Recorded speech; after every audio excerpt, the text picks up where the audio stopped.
Okay, तो ये question फिर से हमारा पहले वाले क्वेश्चंस की तरह है। ठीक है, बहुत पहले हमने इस टाइप के क्वेश्चंस कर रखे। बहुत इजी क्वेश्चन है, बहुत इजी। और देखो रिपीट हो रहा है ना, 22 में भी क्वेश्चन था, 23 में भी था, 24 में भी था और 2021 में भी क्वेश्चन है इस टाइप के। Concept are exactly same. ठीक है, nothing is any differences are there, right. So हम क्या करेंगे यहाँ पे, हम यहाँ पे सॉल्व करते हैं इसको। तो क्या क्या बोला है क्वेश्चन में, complete combustion of butane. Okay, combustion मतलब रिएक्शन, मतलब किसके साथ, ऑक्सीजन के साथ। कंबशन का मतलब ही समझ लेना कि वो ऑक्सीजन के साथ रिएक्ट कर रहा है। ठीक है, तो पूछा उसने, then the amount of butane utilised to produce इतना ग्राम ऑफ वाटर। क्या बोला कि मुझे कितना अमाउंट ऑफ ब्यूटेन चाहिए। समझ आ रहा है, कितना अमाउंट।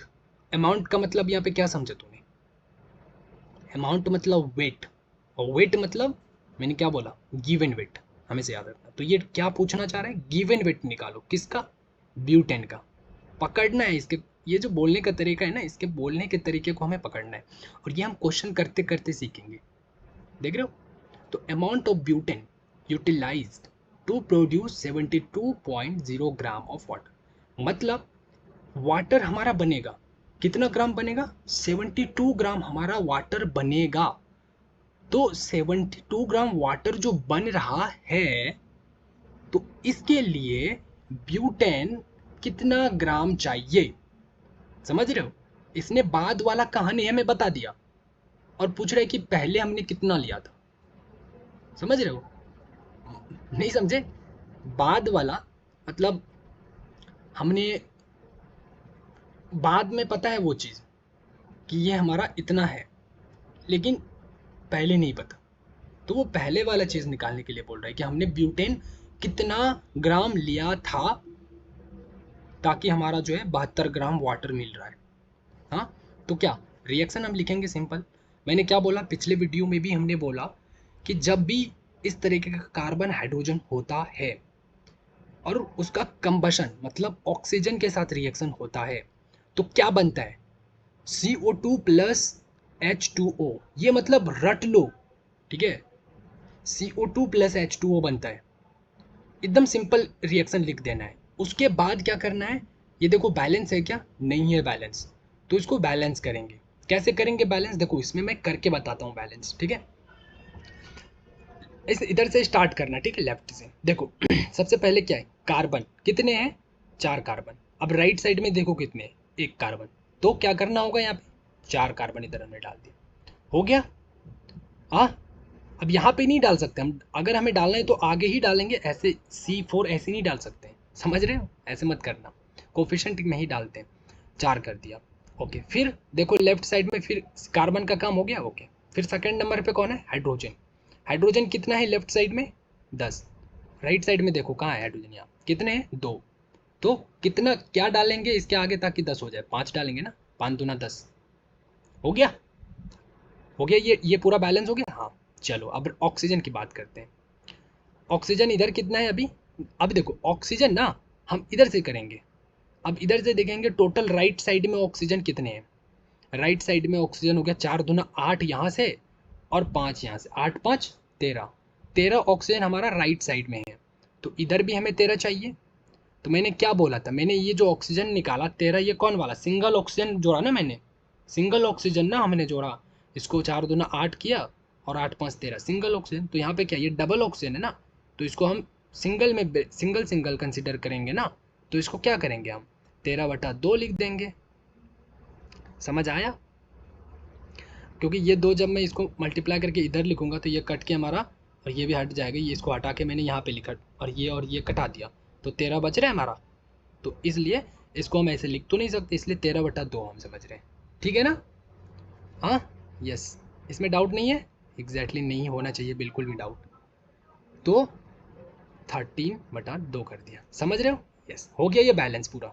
ठीक है, चलो तो बैलेंस हो गया। अब क्या करेंगे, अब बताओ किसका निकालना है हमें, इसका क्या निकालना है, given weight. Okay, given weight के लिए क्या चाहिए भैया, क्या फॉर्मूला होता है, moles equal to given weight upon molecular weight. Given weight के लिए क्या चाहिए, मॉलिक्यूलर वेट तो निकाल लेंगे, मोल्स चाहिए। मोल्स निकालने के लिए क्या करेंगे, जब भी रिएक्शन दिया हो, मोल्स निकालने की ज़रूरत हो, तो क्या करना है, हमें क्या करना है, कंपेयर करना है और रेशियो लेना है। कंपेयर करेंगे। अब हमें इसका डाटा दिया है, किसका, 72 ग्राम ऐसे लिखा है इसने, तो हमें इसका डाटा दिया है, मतलब एक तो भाई इससे हम कंपेयर करेंगे। मेन राजा तो अभी बॉस ये है, क्योंकि किसी के पास कुछ भी डाटा नहीं है, इसके पास डाटा दिया हुआ है, तो हम इसको इससे जा करके कंपेयर करेंगे। हमें ऑक्सीजन के बारे में कुछ नहीं पूछा है, कंपेयर करने की ज़रूरत नहीं है किसी के साथ, इसके बारे में कुछ नहीं पूछा, कार्बन डाइऑक्साइड के बारे में कुछ ज़रूरत नहीं है, बस यहाँ पे एक ही कंपैरिजन होगा, डायरेक्ट इसका इससे होगा। ठीक है, तो क्या, बस सिंपल हो गया ना। हमें इसका चाहिए मोल्स, तो mole of C4H10 divided by mole of H2O। इसका कोफिशिएंट कितना है, C4H10 का 1, इसका कोफिशिएंट कितना है, H2O का 5। क्या करोगे, इसको क्रॉस मल्टीप्लाई इधर ले जाओ, तो मोल्स ऑफ C4H10 क्या हो गया, 1/5, और ये मोल्स ऑफ H2O के कितने मोल्स हो जाएगा, तो मोल्स इक्वल टू क्या होता है, गिवन वेट अपन मॉलिक्यूलर वेट। तो गिवन वेट कितना है, H2O का 72, अपन मॉलिक्यूलर वेट कितना हो जाएगा H2O का, एक H2O होता है एक, तो इसका होता है मॉलिक्यूलर वेट 16 और प्लस 2 18, तो कितना है हमारे पास, 5 है ना, आगे 5 है, तो 5 हमने मल्टीप्लाई किया, कितना हो गया, 18 25 90, ऐसे कर लेना। ठीक है, ऐसे। अब इस पूरे को सॉल्व करोगे तो मोल्स तुम्हें मिल जाएगा, मोल्स मिल जाएगा C4H10 का। ठीक है, कुछ भी मिलेगा, मान के चलो मिल जाएगा। उसके बाद क्या करोगे, हाँ, उसके बाद मुझे मोल्स तो नहीं चाहिए, मुझे उसका गिवन वेट चाहिए, तो इसको फॉर्मूला ओपन करोगे, तो given weight of C4H10 upon molecular weight of C4H10 equal to, ये मोल्स यहाँ पे जो भी आया होगा यहाँ पे लिख देना, ये मान के चलो x आ गया तुम्हारा, तो यहाँ पे x रहने देना, और ये मॉलिक्यूलर वेट ऑफ CH4 तो इधर क्रॉस कर देना। CH4 को तो पता है कि मॉलिक्यूलर वेट, कार्बन 4 कार्बन है, तो 12 गुना 4 कर दो, 1 का 12 होता है, प्लस 10 गुना 1 हाइड्रोजन का 1 तो 10 है, तो इसको इधर कर देना क्रॉस मल्टीप्लाई, तुम्हें गिवन वेट मिल जाएगा। वो लगभग कितना आएगा, वो लगभग इतना आएगा 46.4। तो ये 4 जो है 5 से छोटा है, तो इसलिए हम इसको इंटीजर में लिखेंगे ना, क्योंकि ये इसमें टाइप करना पड़ता है आंसर। ठीक है, तो डेसिमल में आंसर टाइप होता ही नहीं है, ठीक है ना, यस। तो इसको हम ना क्या करेंगे, ये 46 है, इसको 46 ही रखेंगे, हाँ, यस, समझ रहे हो, no no no, I think, एक मिनट, इसका आंसर 464 आएगा। ठीक है, और इस फॉर्म में लिखना है ना हमें, हाँ, तो इसलिए हम क्या करेंगे, एक 10⁻⁻ ऊपर रखेंगे और एक 10⁻⁻ नीचे रखेंगे।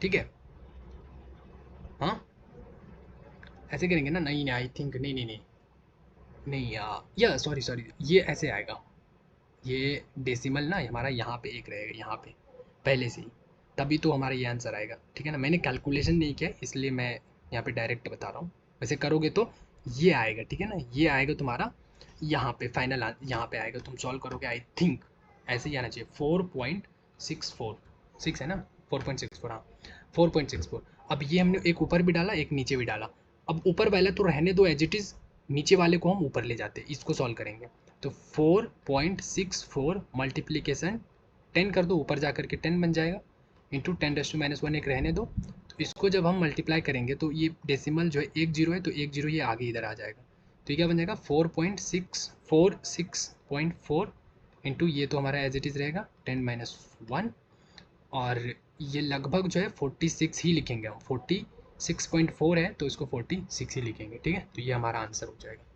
Okay, got it. चलो तो फिर आज हमने ये कंप्लीट कर लिया, उसके बाद हम और भी आगे क्वेश्चन है वो सब करेंगे। ठीक है, चलो फिर